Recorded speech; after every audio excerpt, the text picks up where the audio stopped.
गरीब की नवरात्रि। रीमा एक गरीब लड़की थी जो कि गीतांजलि के हवेली में काम करती थी।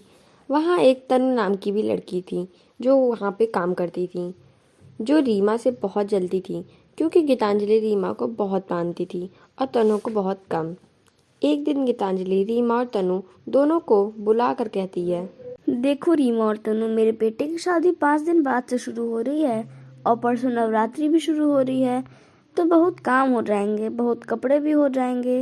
रीमा तुम एक काम करो, सारे कपड़े जो अभी नए नए आए हैं ना, उन्हें धोकर और इस्त्री करके ले आना, ठीक है। और तनु तुम बाकी सारे काम कर लेना, रीमा भी तुम्हारे साथ काम में थोड़ा बहुत हाथ बटा लेगी तो काम थोड़ा जल्दी हो जाएगा। और रीमा कपड़े कल तक ले आना क्योंकि परसों से सारे फंक्शन शुरू हो रहे हैं। तनु रीमा को सारे कपड़े दे दो। इतना कहकर गीतांजलि जाने ही लगती है कि तभी तनु उससे कहती है, मेम साहब। हाँ हाँ बोलो तनु। वो मेम साहब, मेरे भाई की तबीयत ठीक नहीं है, बहुत बुखार हो रखा है, तो मुझे एक दिन की छुट्टी मिल जाती है तो मैं उसे डॉक्टर को दिखा आती। नहीं नहीं तनु, घर में शादी का माहौल बना हुआ है और तुम कह रही हो कि एक दिन की छुट्टी दे दीजिए। कोई छुट्टी नहीं मिलेगी। और अगर उसकी तबीयत इतनी ही खराब है तो मैं रमेश को भेज देती हूँ, वो उसे डॉक्टर को दिखाएगा, ठीक है। इतना कहकर गीतांजलि वहां से चली जाती है। तनु अपने मन में सोचती है कि बुढ़िया नहीं तो अभी रीमा छुट्टी मांगती तो उसे दे देती, मुझे नहीं दी जा रही है। ये सारी फसाद की जड़ तो रीमा ही है, इसे ही यहाँ से हटाना पड़ेगा।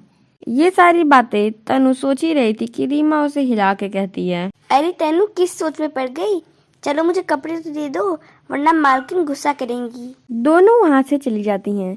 तनु रीमा को कपड़े दे ही रही थी कि तभी वो सोचती है, क्या करूं इस रीमा की बच्ची का, इसको यहाँ से कैसे हटाऊं। कि तभी तनु को एक कपड़े में गीतांजलि के गहने मिलते हैं। तनु को लगता है शायद गीतांजलि कपड़े उतारते समय उसका गहना भी उसी में गिर गया होगा। तनु को एक बहाना मिल जाता है रीमा को वहां से हटाने का। वो रीमा से कहती है, रीमा वहां भी जरा देखो तो, वहां भी कपड़े हैं क्या। जैसे ही रीमा वहां से जाती है वो गहने तनु चुरा लेती है और सारे कपड़े रीमा को दे देती है। वो कपड़े लेकर रीमा घर चली जाती है। तनु सोचती है, अब जब मेम साहब मुझसे पूछेंगे कि गहने कहाँ हैं तो मैं रीमा का नाम लगा दूंगी, क्योंकि कपड़े तो रीमा ही ले गई है ना। शाम को गीतांजलि अपने अलमारी में कुछ खोज रही होती है कि तभी वहाँ उसका बेटा रवि आ जाता है और गीतांजलि से कहता है, क्या हुआ माँ, क्या ढूंढ रही हो? वो बेटा, मैं अपने गहने ढूंढ रही हूँ, यही रखे थे। अरे हाँ, मुझे अभी याद आया, शायद कपड़े उतारते वक्त कपड़े में ही रह गए थे वो गहने। तुम आ जाओ, देखो तुम्हारे कपड़े किधर है, उन्हीं में होंगे तुम्हारे गहने। अभी याद आया, वो रीमा तो कपड़े धोने के लिए ले गई है। अगर रीमा उन कपड़ों को घर ले गई है धोने के लिए तो माँ मुझे लगता है कि रीमा ही गहनों को चुरा लेगी। मुझे तो वो वैसे ही चोर लगती है। गीतांजलि रीमा और तनु दोनों को बुला लाती है, लेकिन सिर्फ तनु ही वहां आती है। तनु बेटा, तुम्हें पता है कि मेरे गहने कहाँ है? कपड़े में ही थे, क्योंकि तुम्ही ने रीमा को कपड़े दिए थे ना। तुम्हें दिखेगा मेरे गहने? नहीं मेम साहब, मैंने नहीं देखा। शायद कपड़े लेते वक्त रीमा को गहने दिखे हों तो लालच के चलते वो गहने चुरा के ले गई। देखा माँ, मुझे तो वो लड़की पहले से ही चोर लगती है। मैं तो कहता हूँ पुलिस उसके घर भेज दो और उसे पकड़वा लो।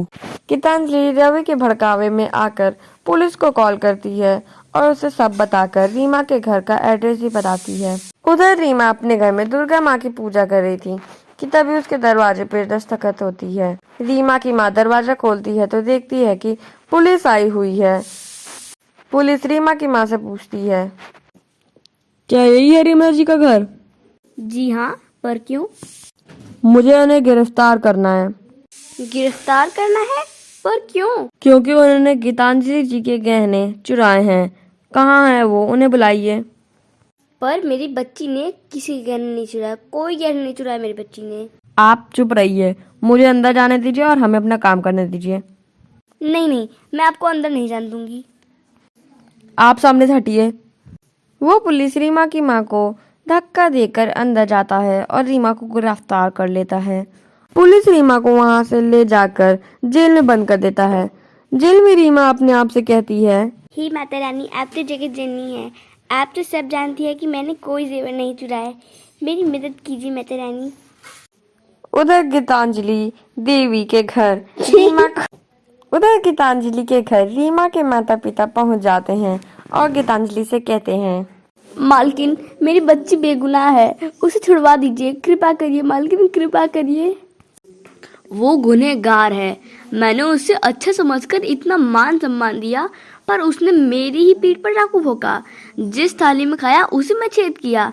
चली जाओ यहाँ से, उसने जैसा किया वैसा भर रही है। रीमा के माता पिता वहां से रोते रोते चले जाते हैं और वहां वो चालाक तनु अपने से कहती है, वाह तनु वाह, तूने क्या खेल चला है।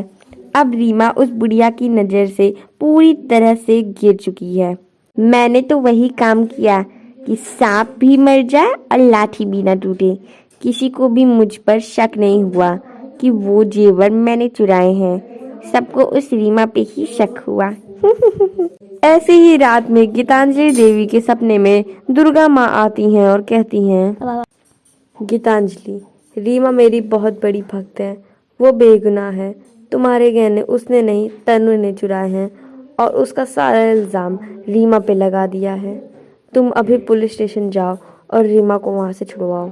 इतने में ही गीतांजलि की आंख खुल जाती है और वो तुरंत ही पुलिस स्टेशन जाकर रीमा को छुड़वा देती है। उसके बाद रीमा को अपने घर लाकर तनु को बुलाती है और उससे सारी बात उगलवा देती है। उसके बाद नवरात्रि के दिन रीमा पूजा करके गीतांजलि के घर आती है और उससे कहती है, ये लीजिए मालकिन, माता रानी का प्रसाद। मुझे माफ कर देना रीमा बेटा।